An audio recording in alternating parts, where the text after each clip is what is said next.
I've been living out my dream job for over a decade, but it didn't always look like this. I've always had a camera in my hand.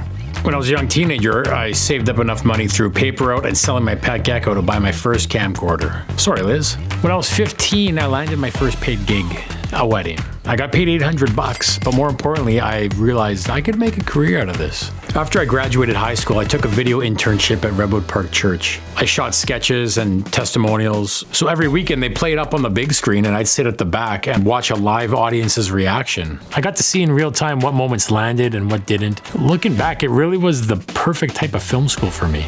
Now, I continued to freelance under the name Westfort Films, weddings, music videos, corporate, anything I can get my hands on. And then in 2013, Brian and I started talking. At the time, he was vice president of production at a large animation studio in Ottawa, but he had a young family and he wanted to bring them back to Thunder Bay and raise them here. We started talking about teaming up and turning Westfort Films into something bigger. So in 2014, we started our partnership and launched Westfort Productions. In 2016, we bought a building in the heart of the Westfort Village, and we spent the next 6 months renovating it. From there, we started to build a portfolio and a client base and a reputation that took us far beyond our backyard.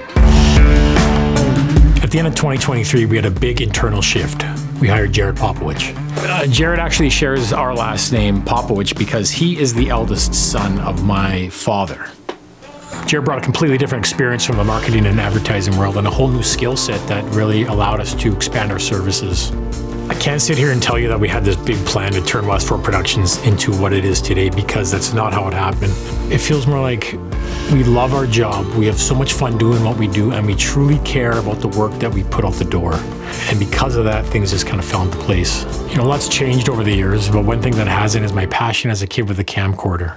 And if anything, it's just gotten stronger. The stories get bigger, the ideas get bolder, but the best work we've done, it's still ahead of us. Brian and I actually share the last name Popowich because he is the youngest son of my grandfather.